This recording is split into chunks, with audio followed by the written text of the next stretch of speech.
because it's like no one takes casino or gambling, so I have to kind of. I can Well, get you probably. PR links Yeah. for gambling. What's that? I can get you gambling PR links Oh, if you. can you? Yeah, yeah, yeah. Damn, It's because on that. it's only the gold package though Mm, that can accept it. oh, realize. Yeah, but Like no one takes casino or gambling, so I have to kind of. links Yeah. for gambling. What's that? I can get you gambling PR links. Oh, if you. can you? Yeah, yeah, yeah. Damn, It's because only that. it's only the gold package though Mm, that can accept it. oh, realize. Like no one takes casino or gambling, so I have. Oh, sorry, guys. I'm having a very deja vu experience. I know. Trying to get YouTube chat to show up. They do this new thing where the YouTube chat doesn't appear for a while. That was like SEO Groundhog Day. Let's see. Now they won't let me pop out the YouTube chat. Okay, let me refresh this new fish. There it is. All right, pop out chat. Now I can watch the chat. Well, welcome everyone. Thank you for joining SEO Fight Club again. Today is a question and answer session. So if you have questions on any SEO or digital marketing topics, we'll do our best to answer them.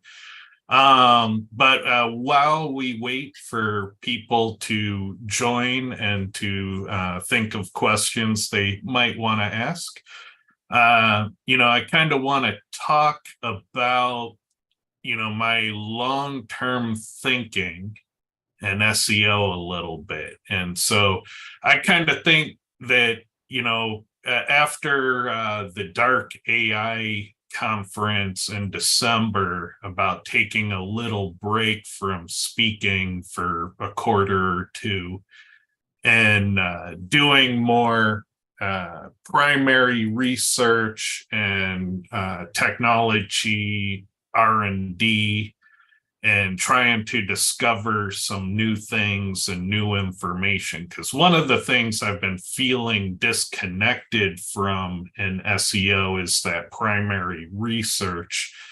And it's been this nagging thing in the back of my head that, Ted, you're getting too far away from the research. You're getting too far away from the research. And it's been, kind of this, haunting negative thing that I haven't been feeling good about. Do you ever feel that, Lee? Yeah, exactly. I even shifted my calendar around trying to clear out spots where I can do more testing than I have been lately, more now with 7.5 being out, I'm looking forward to diving into a lot of the new data that's available there, although that probably won't happen with any depth until after SEO Rockstar's end of the month. But yeah, it's been a conscious decision because we get so much in the go that time to just set aside a block of thinking and exploration time in the data hasn't been around as much as I've wanted. Yeah. So I'm looking to put some intention back into that aspect of things, and I think that's important because the world is changing, and we're not doing as much testing, and the testing I'm seeing out there is a lot of it has been surface level stuff, and there's just a lot to learn still. There's no doubt about it. Like we know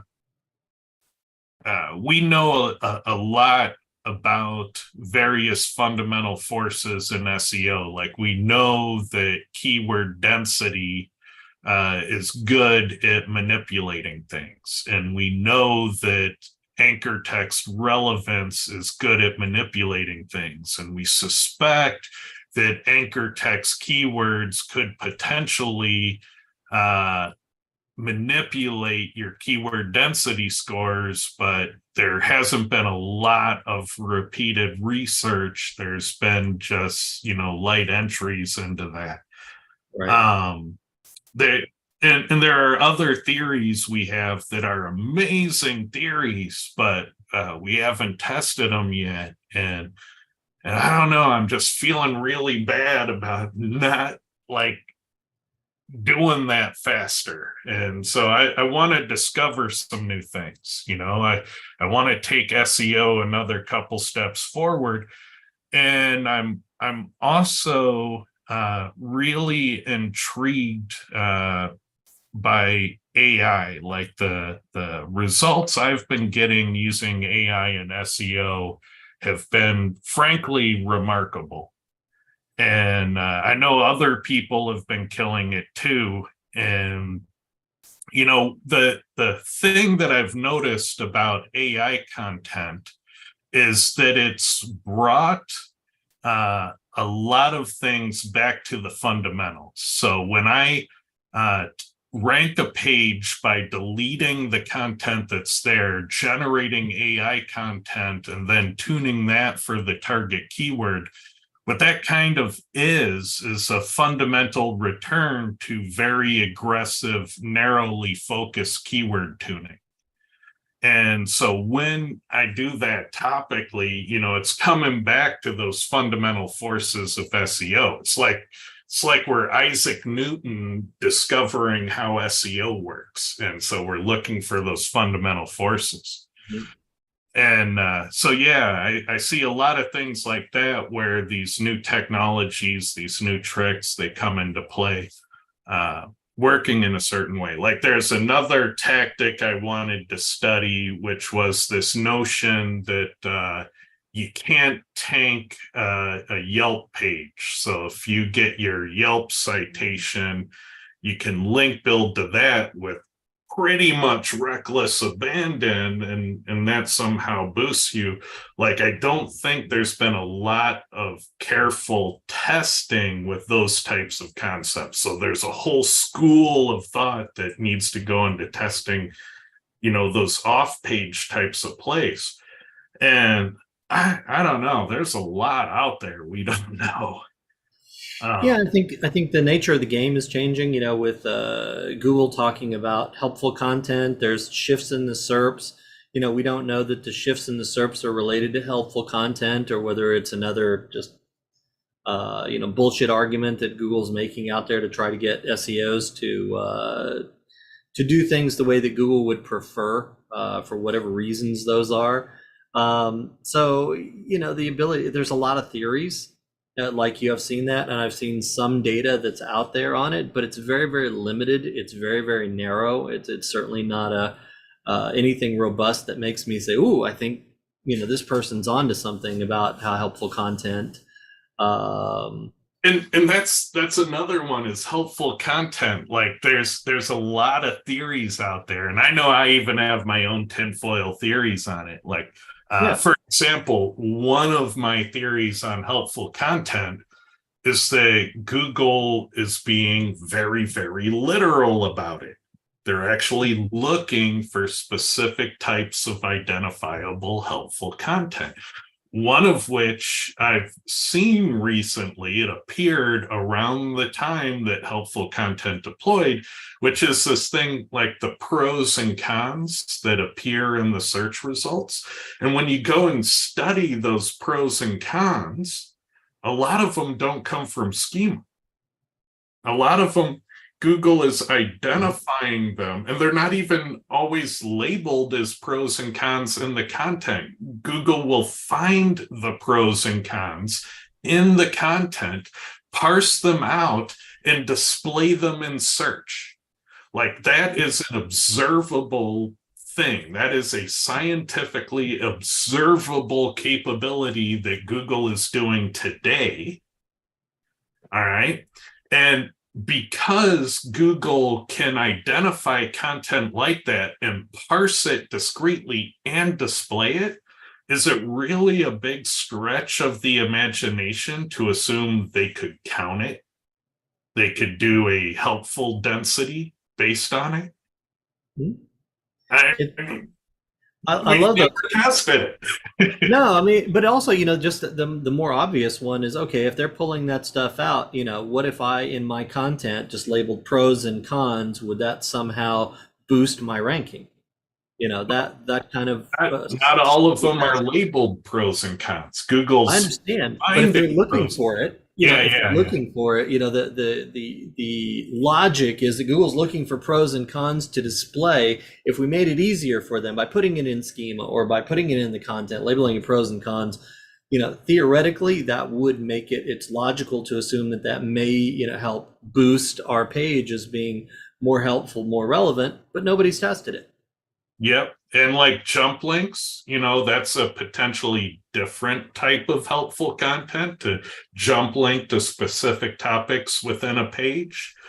There's a variety of things that seem helpful. One of the things I saw was they pointed out when content was reviewed by an official expert, there's like this call out that, oh, this content was reviewed by Dr. So-and-so of, whatever clinic. And so it's like, that's like another kind of helpful thing. It's like, oh, can I trust this information? Oh, it was reviewed by an actual doctor. That's interesting. Google Scholar. Yeah, there were citations, like how many times was this content cited in other places?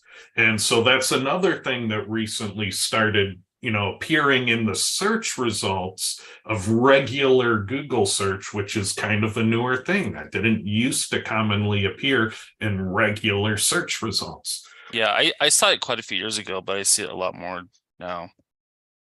Yeah, so I mean, there's interesting things here. Now, is that what Google has coined helpful content?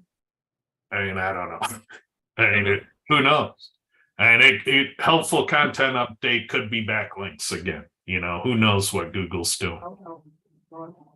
Yeah, one thing that I noticed too, like as I started building out these affiliate sites, that most of the sites in my niche that are ranking, they have an interesting approach in their content where they take it as like a scientific approach, where if you go to a page and it's giving like the pros and cons of different products, in the content, they actually create an expert that actually analyze those results and they actually put that into the content. So it's kind of interesting how they did that. Yeah, so I go back to my original statement. I feel like I got a lot of stuff I need to test and figure out. So I think I just poked the bear. Hello, bear. Well, I have a very different and not as literal definition of helpful content. Okay. And, I'm trying to look at, what does Google say about it?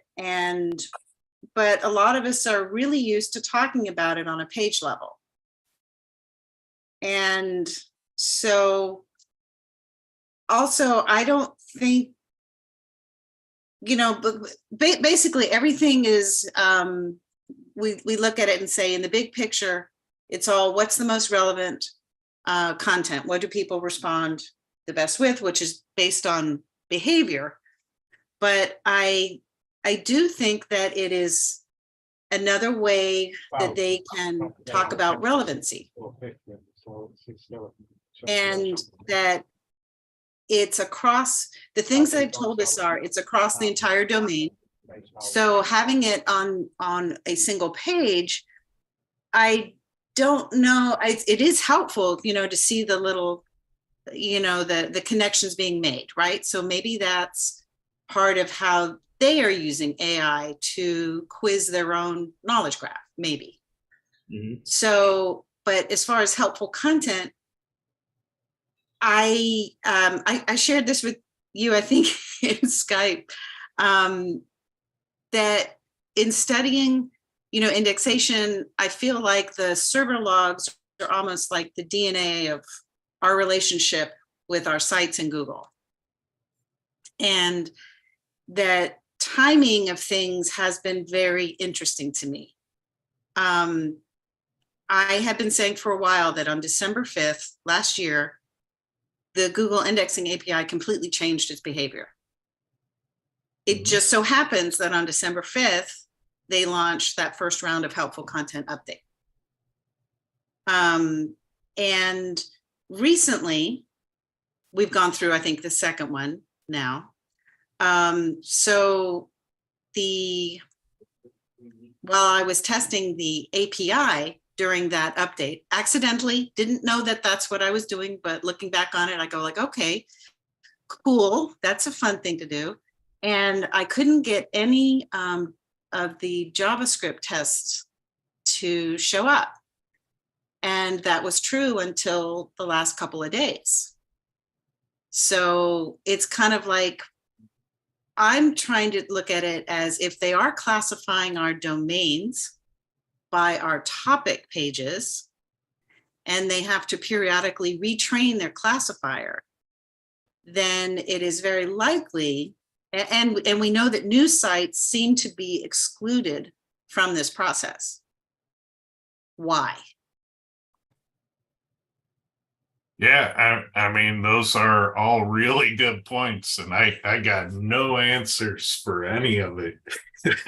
Carolyn, No, we need to, like, are you saying that if Ted's site, his Cora site on SEO software, also now started to have some pages about ancient fossils, because you know how Ted is, that he might struggle to be helpful, or his helpfulness of the site might be somehow reduced by having two disjointed topics? Well, yes, but the way it would represent itself, it's not that it's not helpful, because when you read the developer documents, they talk about visitor expectation. So if somebody is used to coming to a site and getting sports news, and then suddenly starts coming to the site and is getting, you know, how to keep your lawn green during a drought, that's a break in their expectation. So how else, you know, like I don't think Google wants us really to understand this so clearly, and it's such a basic principle that's probably always been part of what they do. But like to actually create a system around it and then apply it on a domain level. Historically, there are examples of what you just described, like in online retail. It commonly happens that they will take a seasonal page and they will change the content and rebrand it. So they'll take a page for Halloween, and then they'll repurpose it for Thanksgiving, then they'll repurpose it for Christmas, then they'll repurpose it for Easter. And it always drove me nuts, because when you're trying to get something to rank for Halloween stuff and it previously ranked for Easter keywords, it's like a colossal nightmare. And so, yeah, reusing URLs for different purposes, that is a bait and switch. And I could see Google disliking that tremendously, because as an SEO, it was always a massive pain point in online retail. So, everything you say has legs. Now, is it exactly what Google has labeled as helpful content update? That's the part where it just gets really hard to nail down. And I kind of feel like on some of that stuff, we may never know. Like, we may never know Google's secrets on their end. But what we need, and the problem we keep falling prey to, is we need to build up our language and our concepts as SEOs based on behaviors we can see and measure and invoke within the ecosystem. So, we have a scientific method for the scientific observations and inputs that we can work with. we don't necessarily know all the cogs behind the scene. And that's why I often don't like using Google's definitions of things, because they're based on things that Google doesn't reveal to us. We have to take a lot on faith when we use their words and understanding. But when we label things based on what we can see and witness and measure for ourselves, that's a much more practical use of language, in my opinion. And so, I tend to diverge from the let's use Google's lingo because we cannot fully understand it. But that's probably way off topic. Well, like I'm with you on that, because I think much like the three witches in Macbeth, they're supposed to foretell the future. Everything they said does come true, but not in the way you think based on the words they used, right? Yeah. So I kind of do think that that as we see this, like for instance, I'm wondering, why did they create these inspection tool crawlers? Because every time they show up, it's based on a request from someone outside of Google, right? They didn't discover it. And so that's one thing that's different now from the time that they first rolled that helpful content. So maybe somehow some of these, they're able to tell from their data clearly which ones did we find, which ones were we told about. Yeah, and the other crazy thing is I will tell new SEOs about how things worked in the past, and they can't even freaking imagine that was ever the case. Like when I tell new SEOs, there was a time that most public schools had affiliate websites. And then Google, put the kibosh down on affiliate, and that all dried up. And so this notion of buy your school supplies through the school affiliate site largely went away. There was a time when, tech savvy stay-at-home moms could make a lot of extra money doing affiliate websites in their community, or for their church groups and things, and all of that got killed.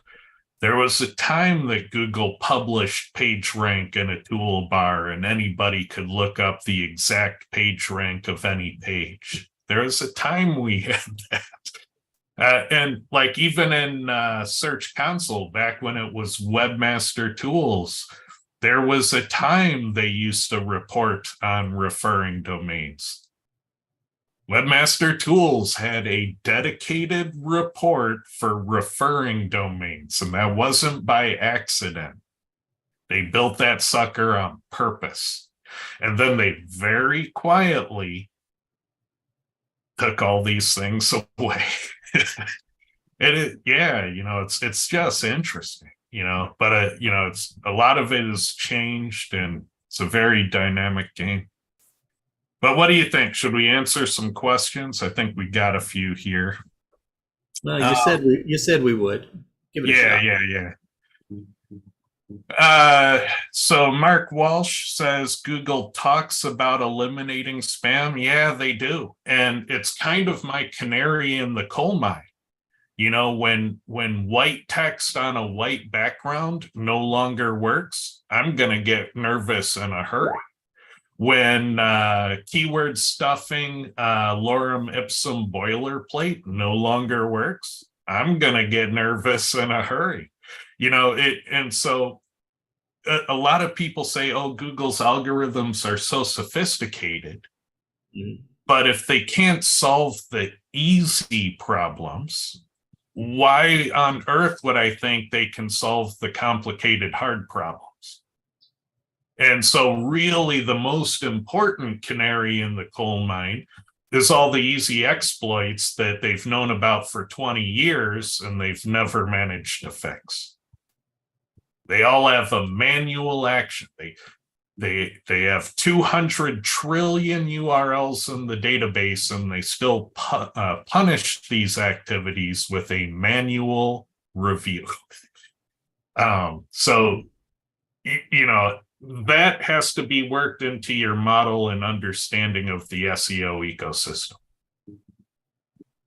And the truth of the matter is, it's not necessarily that Google can't solve it. It's that there's no good money in them solving it, so it doesn't get solved. At least that's my theory. Otherwise, I don't know why Google won't fix problems. Why? Do you have any theories, Lee? No, I don't think they can. I think, some of these things are, the algorithm is fairly simple at its heart. It's got to match your query to a page that talks about that particular keyword. And that lends itself to exploitation in a number of different ways. The .it network was a huge one. I don't see as many .its anymore. I do see the occasional .pl, as Mark was talking about, but it looks like more recently, because I just had to look up some of these a couple of weeks ago, .de seems to be the domain that I found most often, just searching across a bunch of different keywords. And .br, the Brazil, seems like they're moving into those sort of domains as well. They've also gotten a lot better about hiding the.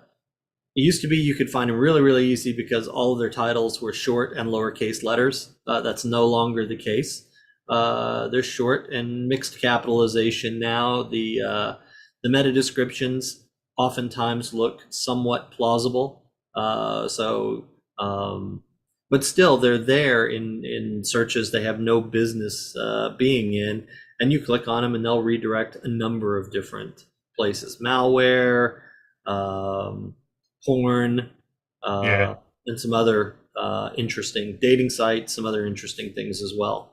So, and if you're watching this show and you don't know what this .it spam network is, by our cocktail napkin calculations, it appeared to be somewhere on the order of 10 to 15% of what appears in the primary index.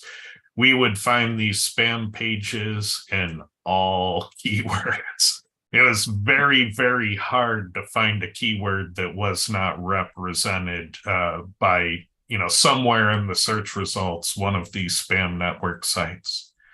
And so, we started wondering, what could someone do with 10% of Google's primary index? What could that be leveraged to do? And it's quite frightening. So odds are this site is probably just doing, spam and porn and, affiliate offers and whatnot. Who knows? Probably selling junk traffic, probably, this, that, and the other thing. But, it makes you wonder, if somebody was more dark and evil than that, what could they do with 10% of Google's primary index? Or, certain things come to mind. If a nation state wanted to sway an election, that's a power tool. So and Google's seemingly asleep at the wheel on it, because it's even been in the news at times, but people didn't know what they were looking at. It's been reported. Google doesn't want to act on it. So we watch it, and that's why we're talking about it. Other people watch it now too. That Mark goes on to say, it makes me wonder what the hell their spam brain algorithm is supposed to be doing. And I think Clint Butler probably has the best theory on that. It's backlinks.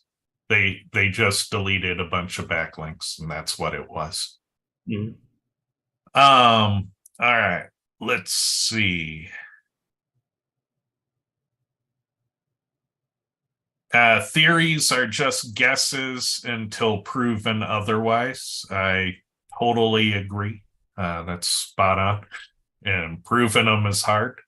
But it's, some of them come with physical observations, and that makes them a bit more meaty. but you're right. You do have to really test them to understand how they work, why they work, what is the limits of what they can do and not do.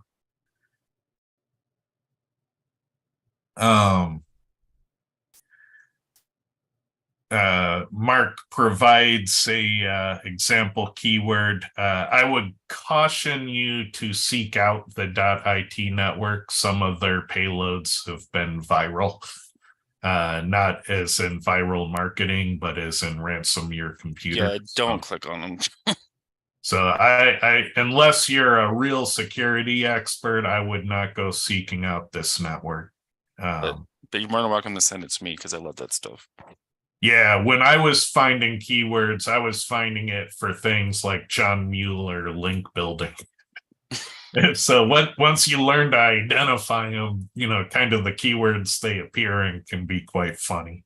And so I did a show on that before. You can look up that episode and see all of those. Let's see. Does PR provide opportunity for real life publicity for local businesses?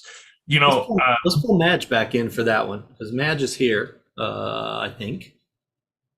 And this is kind of a multi-dimensional question because it could be perceived as just press releases or old school public relations in general.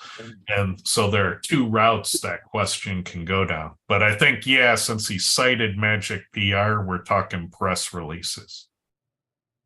So, Madge, are you with us? Yes, I am. Yeah. What do you think press releases can do for small local businesses? They can help. We can help rank locally organically as well as the GMB, where we're doing a bit of testing. What was the question? Because I missed it. I think what he's looking for is, how do I get press interested in my press release? Okay, that will be mostly public relations rather than a actual PR. Because when you're doing a press release with my type of business, we're getting it out to the major publications.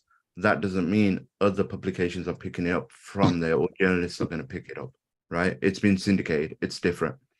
Whereas a digital PR campaign, you're actually writing a news story for a particular business and then sending it out to a particular journalist for them to approve of. So they're two totally different things. Yeah. And I've been working with an old school public relations guy, and they're harder to find these days. It's like a dying art. But what he would recommend is that you need someone who's able to craft the kind of feel-good story that says, small town guy is killing it at roof repair. And those types of stories can be picked up by local newspapers, local television stations as the feel-good segment of what they're doing, but they need to be crafted properly, and you need somebody that has the know-how and the connections to open those doors for you. I think in terms of public relations, there's definitely a way to go to get that type of publicity. And if you need a name to reach out to, I would talk to Eric Schwartzman. I believe his domain is just his name, ericschwartzman.com. And so, you could have a discussion about what that would be like and what that would cost. Now, the problem with that for a small business is old school PR takes a lot of hours. And so that can make it a more expensive way to do marketing. You would be investing in a long-term outcome for something. And so it's similar to SEO in that regard. You invest a lot in SEO and the benefits come way down the road. Same thing with old school PR. You invest a lot on the hopes of being able to get in these stores. But if you never try, you never do. And so that's, one of the things about old school PR. You have to take a leap of faith on it to have any chance at all. All right. Another example of non-helpful content, contrary to the megaphone nonsense of helpful content that Google spouts. Google, how many legs does a hen have?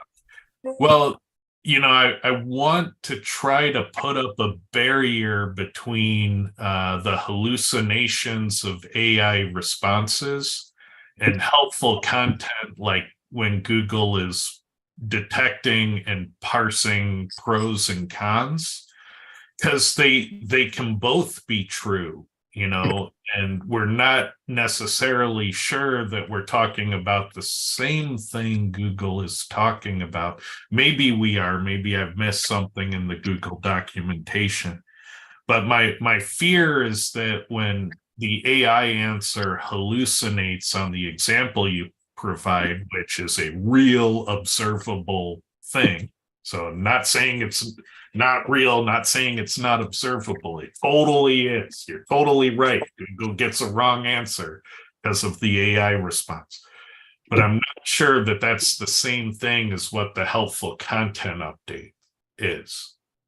And so I have doubts and confusion in that regard. What do you think, Lee? It's an interesting one because here, Google has this mantra of, write helpful content, write for humans. And yet we have these observable things where content that is neither helpful nor true still ranks well. So there's a disconnect as someone who looks at what Google says and sees what's actually there. You're correct. We don't know what the helpful content system actually does. So, we may be unfairly, looking at an example that's outside the scope of the helpful content system, but Google hasn't defined what the hell it is, other than just to continually repeat, right for humans, we'll reward that. And yet we see over and over again that that's not true.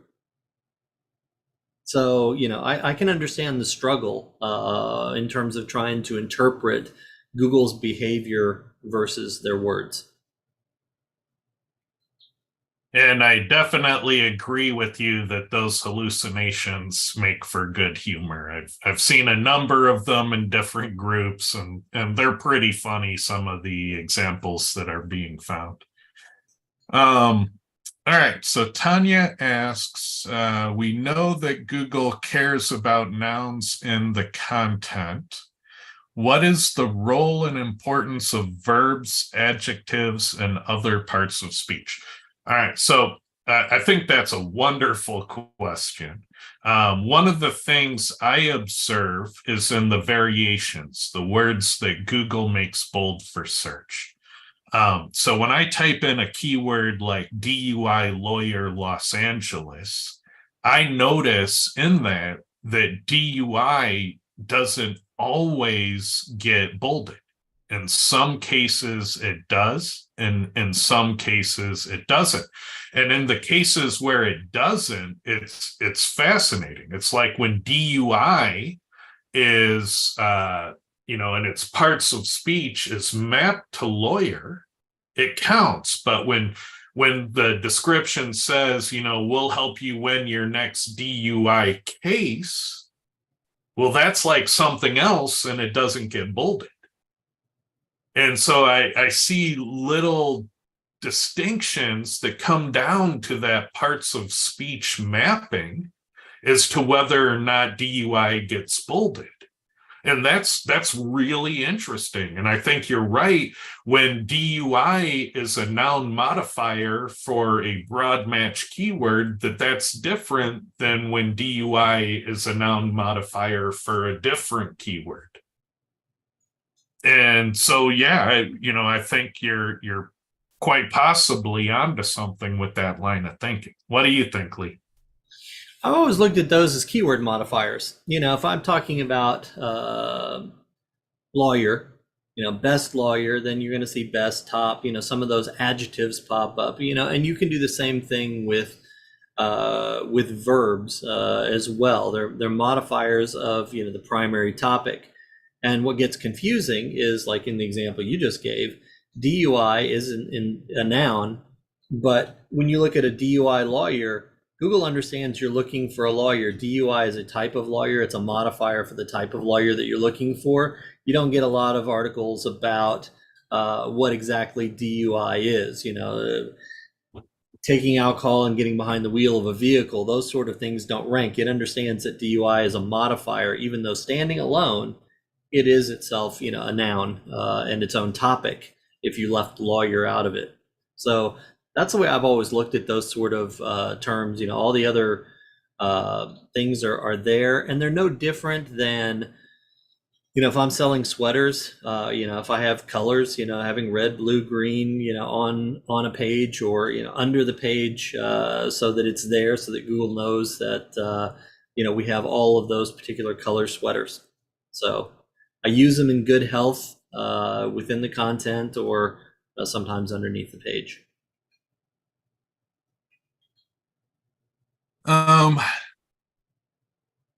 Yeah, and one of the interesting things on that whole topic is the disambiguation.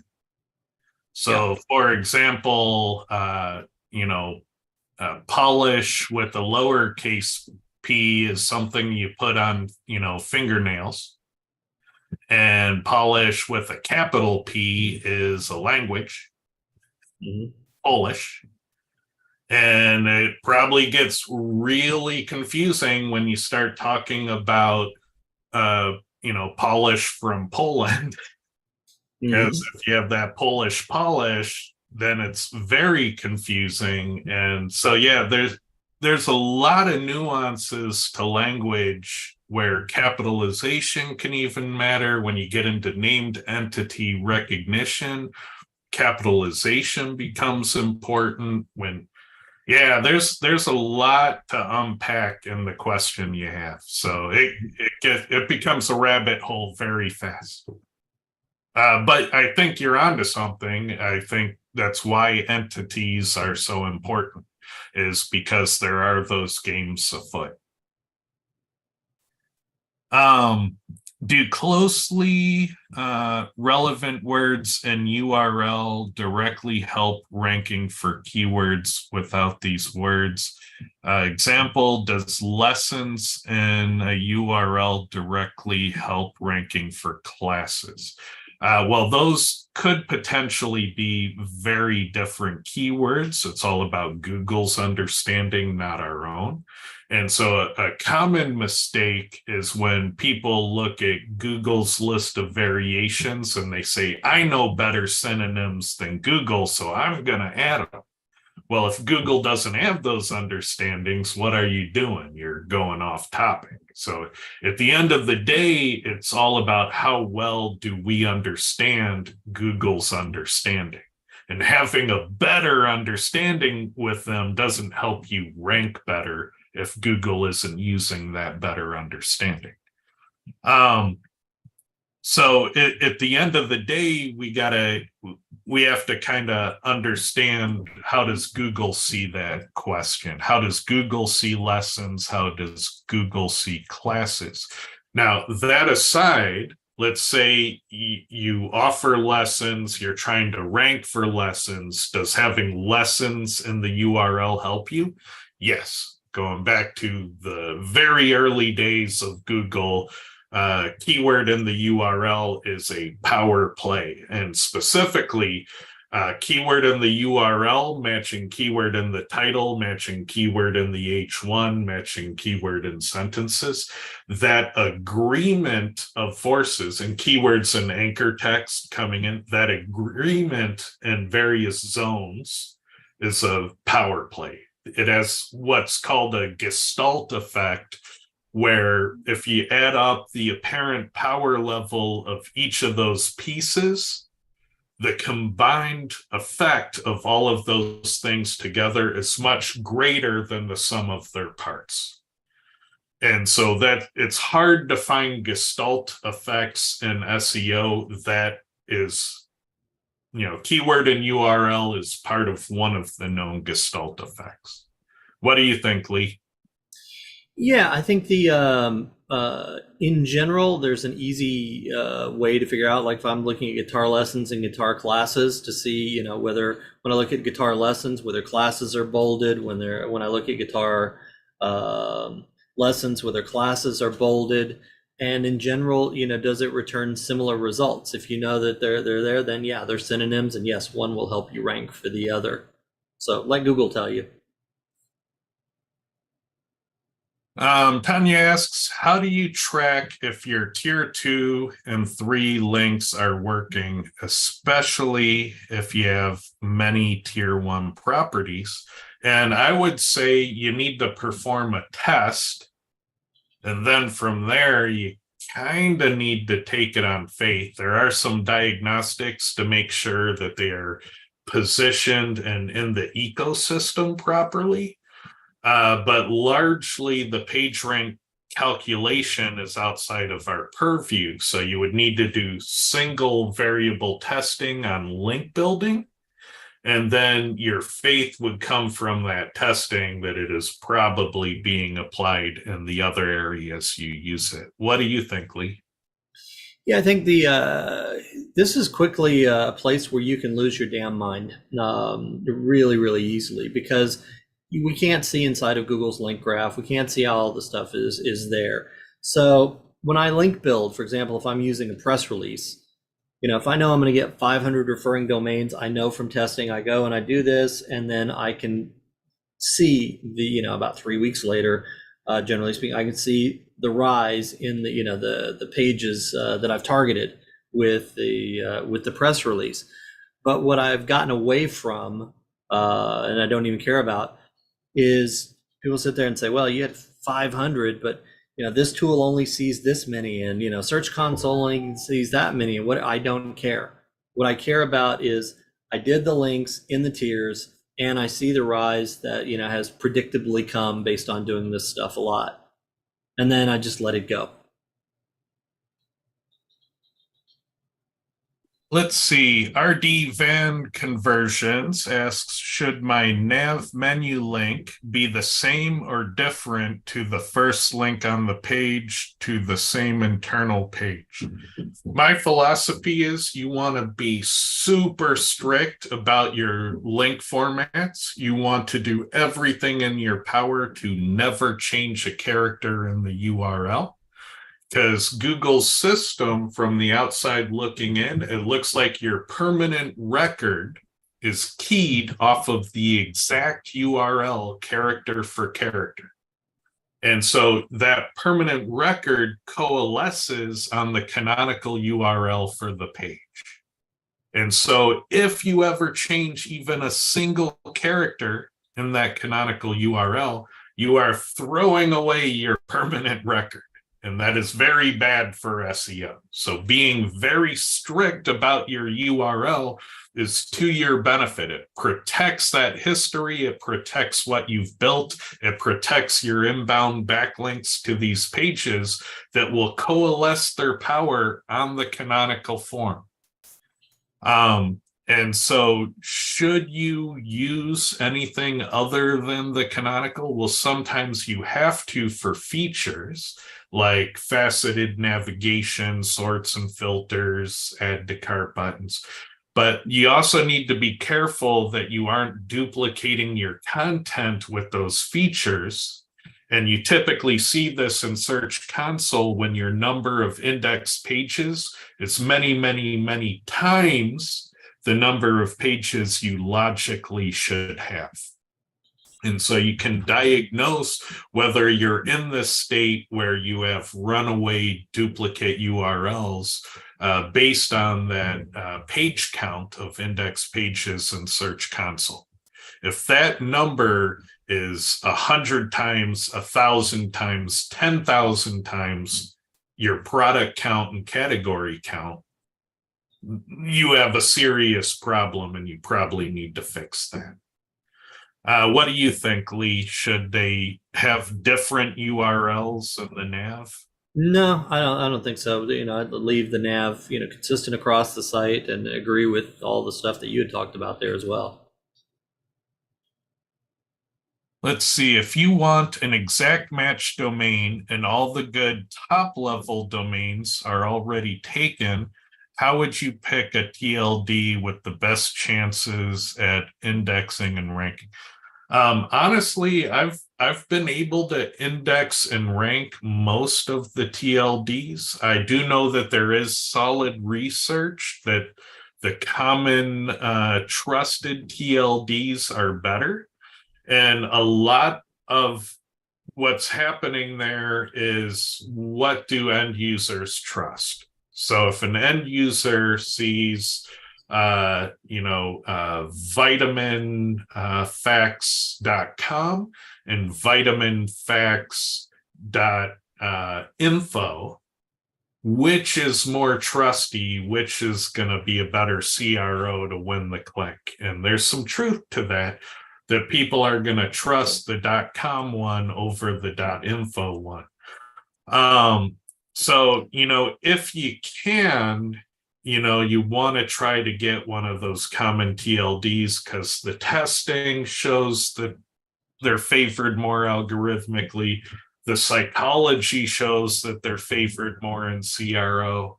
So there's a number of reasons to build a legitimate business on the good TLDs. And there's a lot of arguments that would say, don't worry about the keyword, build the brand. So if you're trying to build a legacy business that'll last for decades to come, you probably want a brand, right?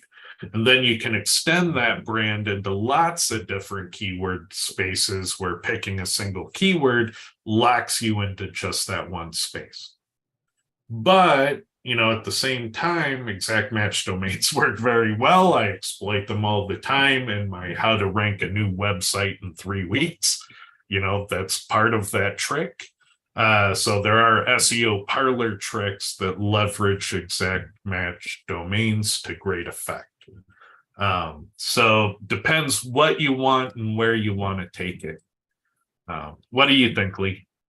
I think there's a couple of tricks that I use when all the good ones are taken. One is, you use a modifier. So if pressreleases.com is taken, bestpressreleases.com, you can always go top, magicalpressreleases.com. Sorry, Madge, coming after you, dude.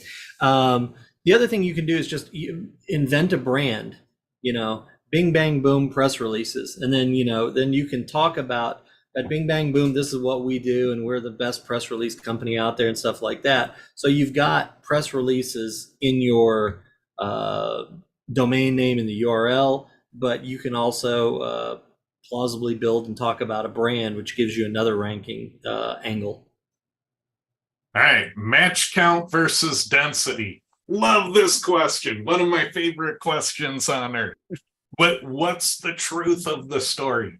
And so what we did in single variable testing with keyword density is we stepped the test pages from 2% density to 95% keyword density at a whole gradient. And it was remarkable. We put in the test keyword, and what did Google do with those test pages ranging from 2% keyword density to 95%?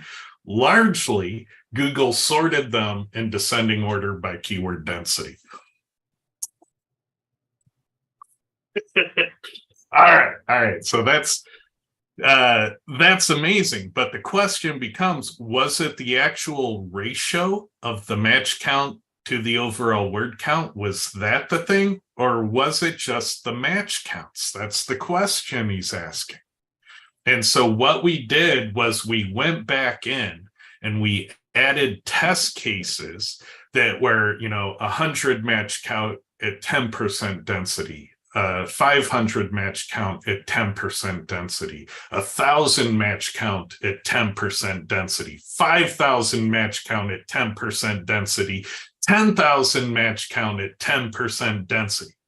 So if the thing that Google is keying off of is the match count and not the ratio of the match count to overall word count, then those high match count ones should have pegged to the top in the test. And what did all of those match count ones do? They slotted in at 10% density. So it's testable. You can test the thing in play, and the thing in play was the ratio of the match count to the overall word count. And the cool thing is it has this amazing implication that you can also test in the field. If you are competing against massive skyscrapers, and we see these in search, I've seen in search the #1 search result on desktop having 32 linear feet of vertical scrolling, 32 feet of web page content. All right. That ranks. That's one way of ranking a page. There are many ways to rank a page. You can beat the skyscraper with 1,700 words at much higher keyword density. You can counter and rank a different way.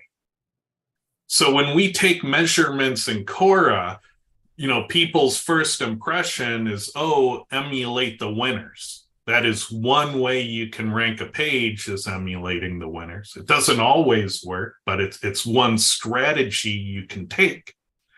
You can also see that, oh, they're largely going long form content. I'm going to double down on topical relevance and keyword density and beat them with a much smaller page.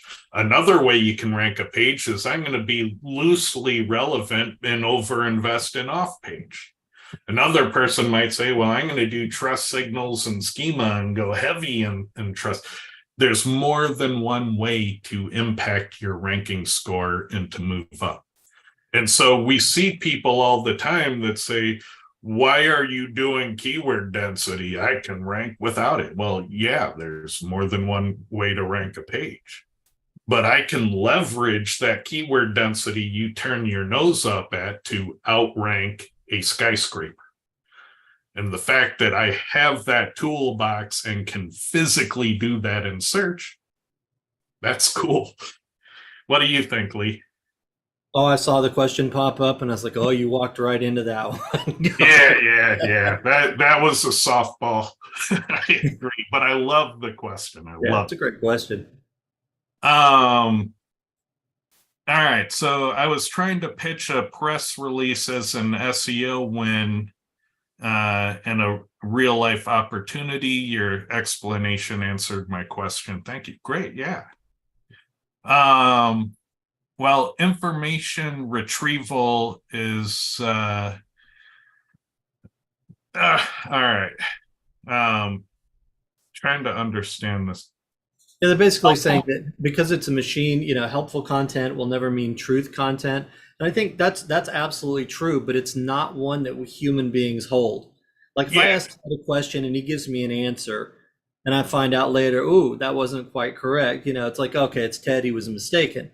But when an AI tells you this is the thing, people are often shocked that the machine could misinform them because they don't understand how AI learning, it's learning based on other content which contains things that aren't truthful.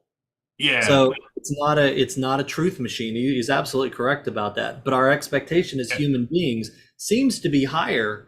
Like Google's algorithm has got to be able to spot this shit, right? And the AI, when it answers my question, it's got to be right? Yeah. But well, no, same problem exists with quality. One person's quality is another person's trash. And so we get into this habit, you see it in the forums, that, all of my web content is quality, but all of Lee's content is filthy web spam. And as long as we all agree on that, the system works.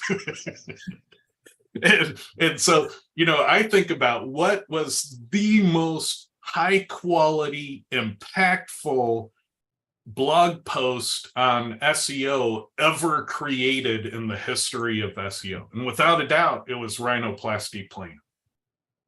But Google labeled it pure web spam and punished it into oblivion. So our definitions of quality fundamentally couldn't be further apart. And so that's throughout all industries. Like we all disagree on quality. So when Google says write quality content, what is that? And Honestly, what is that? Give me examples, Google. Give me examples. Mhm. All right. Let's see.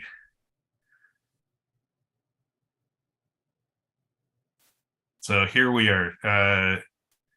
Can you screen share and teach us how to use Cora for local maps? On my contact page for SEO Tool Lab, there is a link to schedule an appointment. I would be happy to go on a one-on-one session. You can have your whole team, actually, it doesn't have to be one-on-one, and show you how to use the local features in Cora. The training for Cora is free and there's no limit on the support. So if you need 3 meetings to learn how to do it, that's what it takes to learn how to do it. And I'm going to work with you on that. So please schedule a meeting. And the reason I want you to schedule a meeting is because I don't want to out what you're doing. And you can ask all kinds of questions, and that's just private between you and me. You can talk about the challenges you're facing and not have to worry about it being on a public show and shown to the whole world. And so I don't want to do that.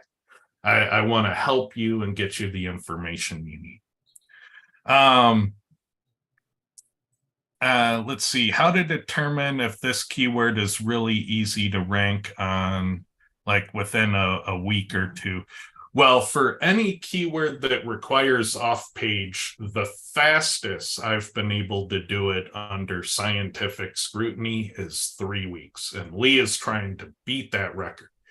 So I know that you can rank pages that don't require off-page much faster than that, but we're really interested in keywords that require some amount of off-page SEO to win. What is the theoretical fastest you can rank those to #1 in Google? And so the limit we found for those caliber of keywords is 3 weeks is the fastest. And so how can you tell if it's really easy to rank? There's a number of things, and I don't want to out what Lee teaches. He has some amazing ways to detect that. Some of the ways that I look at are the big brands at the top. Is Amazon at the top? Is Yelp at the top? That's an indication of basically quality problems in the search. And so when I see that, I salivate for the keyword because I can win that. And you can win it too. You've actually been talking yourself out of competing with those big brands. And when I finally did it, I was kicking myself in the butt. I was talking myself into being cowardly about competing with these big brands. And then I found out I can beat them with 25 backlinks. Like, why did I not compete with them years sooner? Why? They're deeply nested internal pages with no backlinks of their own. You can beat them. You can beat them. You know, there are signals hiding in plain sight, but I don't want to out what Lee teaches. No, I'll give one that I've shown people publicly before, which is, you know, if you go to like Ahrefs or things like that, you put the keyword in there, look at the top 10 and see how many referring domains the top 10 has, you know, because you're not competing with the domain. You're not competing with Amazon's homepage, as Ted likes to say. So if you look and you see that that's a low number, you know, you can get on there with as little as, you know, however many links that is. I mean, you know, most of the time you'd be shocked. One press release, one 500 referring domain blast gives you more than almost everybody on page 1. That's a viable keyword to rank. Now, there's other factors that go into it, but that's a good indicator as well. As if you don't have that many backlinks, that much off page to compete directly to the pages that are on page 1, you know, that's wide open. But I also agree, looking at the top things, you know, Wikipedia, Yelp, Amazon, you know, all of those things, if they're at the top of page 1, I love that keyword. Yeah. So the next question is a hardball for Madge. And My answer to the question is there's a lot of different things you can do with a press release, and I've seen people flub it big time. So, if you do the wrong thing with the press release, it's going to do the wrong thing, right? And there's this other aspect of, is one enough? Because, some keywords are harder than keywords. And so maybe you need more than what one press release can do. But the question being asked is, I'm looking at the pricing page and I want to know from Madge if the publications are guaranteed or not. So what are you guaranteeing? What are you not guaranteeing, Madge? Okay, now depending on the package that they decide on, I assume the individual's looking at the ones that are highlighted in the pricing page. Now, they are guaranteed depending on the package you decide to go for. Now, again, it really depends. So when I was speaking to JP earlier, we can do gambling press releases, casino related, crypto and so forth. But Yahoo won't accept them, right? So we notify our clients beforehand. But any other niche outside of the crypto, gambling and adult niche, we can guarantee those publications across the board. And that's that they'll appear on those sites, right? That's what you're Right. guaranteeing. You're not guaranteeing that their business will shoot to #1 in Google. No. That's a bonus if that happens. Yeah. But the publications that we have in our list, those are guaranteed, yes. Okay, so I hope that answers your question. Let's see. I think we can do a couple more here. I'm late for something else I needed to do, but I'm already late on it, so I can't fix that. So we'll do a couple more questions here, and then we'll cut it. How to determine? We already did that one. Oh, we only have one more.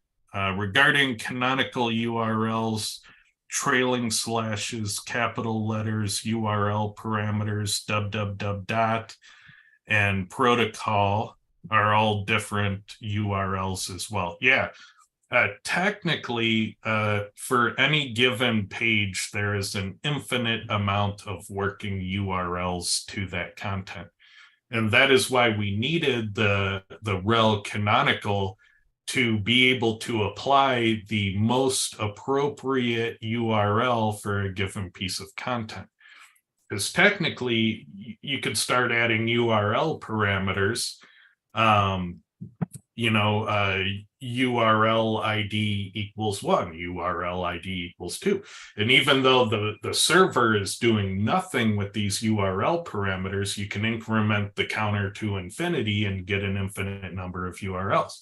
You can do that with the anchor on page. You could do pound anchor equals, random sequence of letters, pound anchor equals random sequence of letters, infinite number.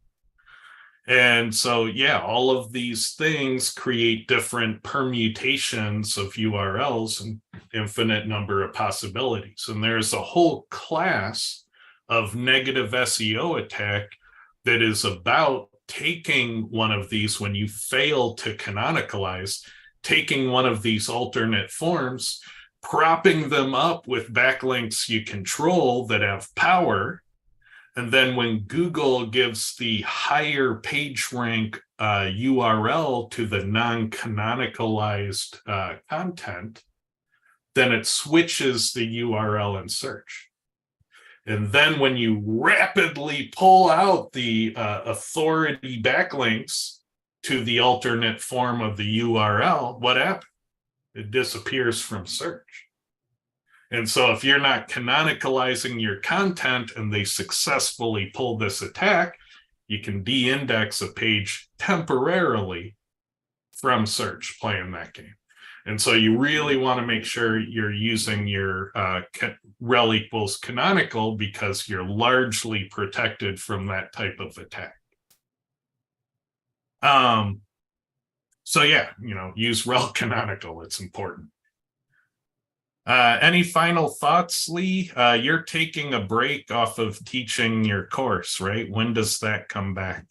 It won't come back until February. I mean, the current one is live and we're having a good time with it. But yeah, the next one will be after the first of the year, February or March.